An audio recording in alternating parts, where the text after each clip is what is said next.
रक्षा मंत्री राजनाथ सिंह ने आज शाम प्रधानमंत्री मोदी से मुलाकात की।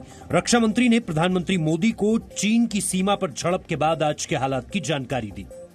गलवान घाटी में चीनी सैनिकों से झड़प में 20 भारतीय सैनिकों की शहादत पर प्रधानमंत्री नरेंद्र मोदी ने कहा है कि जवानों का बलिदान व्यर्थ नहीं जाएगा। प्रधानमंत्री नरेंद्र मोदी ने कहा, हमारे लिए देश की अखंडता और संप्रभुता सर्वोच्च है और इसकी रक्षा करने से हमें कोई नहीं रोक सकता। मैं देश को भरोसा दिलाना चाहता हूं, हमारे जवानों का बलिदान व्यर्थ नहीं जाएगा। हमारे लिए भारत की अखंडता और संप्रभुता सर्वोच्च है और इसकी रक्षा करने से हमें कोई भी रोक नहीं सकता। इस बारे में किसी को भी जरा भी भ्रम या संदेह नहीं होना चाहिए। कोरोना पर मुख्यमंत्रियों से बैठक शुरू होने से पहले प्रधानमंत्री नरेंद्र मोदी ने कहा कि भारत को अपने शहीदों पर गर्व है कि वो मारते मारते मरे हैं और भारत उकसाने पर उचित जवाब देने में सक्षम है। हमारे दिवंगत शहीद वीर जवानों के विषय में देश को इस बात का गर्व होगा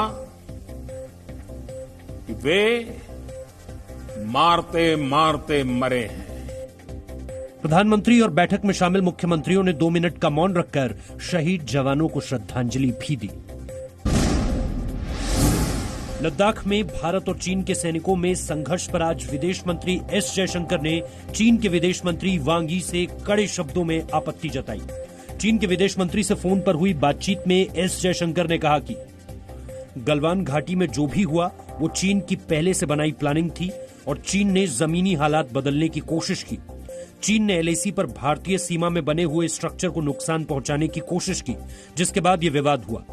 विदेश मंत्री ने चीन के विदेश मंत्री से कहा कि गलवान में जो हुआ उसका दोनों देशों के संबंधों पर बहुत गहरा असर होगा। चीन कह रहा है कि गलवान घाटी में हुई झड़प के लिए वो जिम्मेदार नहीं है। चीन ने गलवान घाटी को अपने देश का हिस्सा भी बताया और कहा कि इस विवाद को बातचीत से सुलझाने की कोशिश जारी है। राष्ट्रपति रामनाथ कोविंद ने गलवान के शहीदों को श्रद्धांजलि देते हुए कहा कि देश की संप्रभुता और अखंडता की रक्षा में लद्दाख की गलवान घाटी में हमारे सैनिकों के अदम्य साहस और बलिदान को मैं सशस्त्र बलों के सर्वोच्च कमांडर के रूप में नमन करता हूं।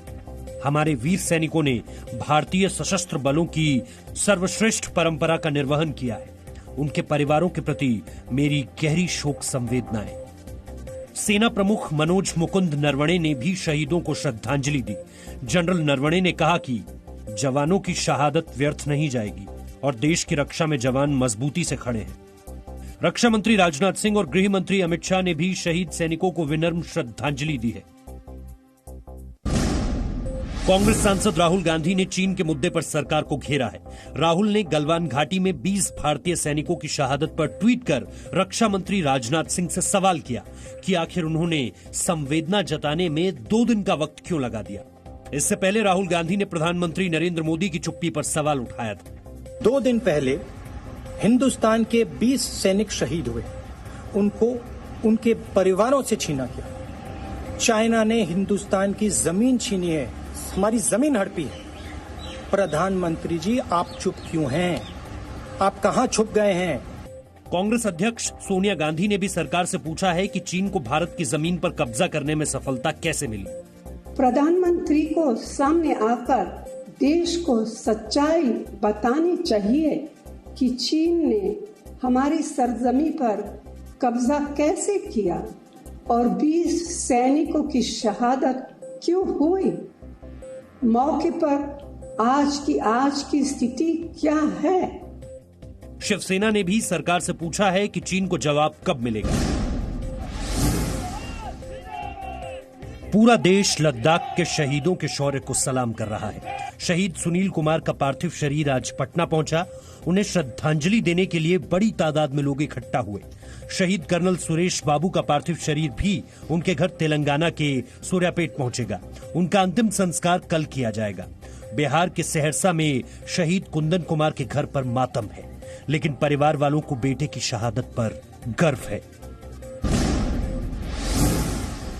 गलवान घाटी में चीनी सैनिकों से झड़प के बाद भारत ने सभी राज्यों में एलएसी पर सुरक्षा बढ़ा दी है और भारत चीन सीमा की सभी पोस्ट पर हाई अलर्ट घोषित कर दिया गया है। हिमाचल, उत्तराखंड, सिक्किम और अरुणाचल प्रदेश में सेना अलर्ट पर है। वायुसेना के एयरबेस को भी तैयार रहने के लिए कहा गया है। भारतीय नौसेना ने भी समुद्र में पेट्रोलिंग बढ़ा दी है। जम्मू कश्मीर में पाकिस्तान से सटे लाइन ऑफ कंट्रोल पर भी सेना हाई अलर्ट पर है। यहां उरी, केरन, गुरेज समेत कई सेक्टर्स में पाकिस्तान लगातार संघर्ष विराम तोड़ रहा है। लद्दाख में 20 भारतीय सैनिकों की शहादत पर देश में चीन के खिलाफ गुस्सा बढ़ रहा है। कई राज्यों में आज चीन के खिलाफ प्रदर्शन हुए।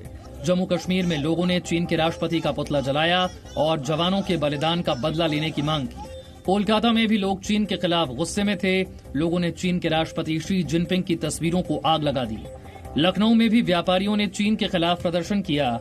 वाराणसी में भी लोगों ने चीन को धोखेबाज बताया और नारेबाजी की। चीन के खिलाफ गुस्सा भोपाल में भी दिखा। प्रदर्शन करके लोगों ने चीन के सामान का बहिष्कार करने की मांग की। चीन से सीमा विवाद पर प्रधानमंत्री नरेंद्र मोदी 19 जून को सभी पार्टियों के अध्यक्ष के साथ बैठक करेंगे। वीडियो कॉन्फ्रेंसिंग के जरिए बैठक में प्रधानमंत्री मोदी सभी पार्टियों को अभी के हालात की जानकारी देंगे। सीमा विवाद पर कई पार्टियों ने सरकार से स्थिति स्पष्ट करने की मांग भी की है। चीन के साथ भारत के हालात बेहद तनावपूर्ण हैं। उरी और पुलवामा में आतंकी हमला जब हुआ था तब भी सरकार ने सर्वदलीय बैठक बुलाई थी। देश में कोरोना से मौत के नए आंकड़े डराने वाले हैं। पहली बार 24 घंटे में 2000 से ज्यादा लोगों की मौत हुई है, जो कि एक नया रिकॉर्ड है। भारत में कोरोना संक्रमितों की संख्या 3,54,000 से ऊपर पहुंच गई है, जिनमें 1,86,935 लोग इलाज से ठीक हो गए हैं। कोरोना संक्रमण से 11,903 लोगों की मौत हुई है। राहत की बात यह है कि ठीक होने वाले मरीजों का रिकवरी रेट और बेहतर हुआ है। देश में कोरोना के 52.79% मरीज इलाज से ठीक हो गए हैं। महाराष्ट्र एक ऐसा राज्य है जहां 1 लाख से भी ज्यादा लोग संक्रमित हो चुके हैं। दिल्ली में कोरोना का टेस्ट अब 2400 रुपए में होगा। दिल्ली वालों पर बोझ कम करने के लिए केंद्रीय गृह मंत्री अमित शाह ने कोरोना टेस्ट फीस कम करने के निर्देश दिए थे, जिसके बाद एक्सपर्ट्स की उच्च स्तरीय कमेटी ने दिल्ली सरकार को जांच की फीस कम करने को लेकर निर्देश जारी किया है। दिल्ली में कोरोना संक्रमण के मामले तेजी से बढ़ रहे हैं। पिछले 24 घंटे में कोरोना के 1859 नए केस सामने आए हैं और 93 मरीजों की मौत हुई है। दिल्ली में कोरोना के कुल मामले बढ़कर 44,688 हो गए हैं। 16,500 मरीज इलाज के बाद ठीक हुए हैं। अब तक कोरोना की वजह से 1837 मरीजों की मौत हुई है। दिल्ली के 242 कंटेनमेंट जोन्स में कल से एंटीजन टेस्ट किट से कोरोना जांच शुरू हो जाएगी। दिल्ली को अब तक 50,000 किट मिल चुकी है। एंटीजन टेस्ट किट से कोरोना की जांच रिपोर्ट 15 मिनट में आ जाएगी। Presenting B News app available on Google Play and App Store. Download it now.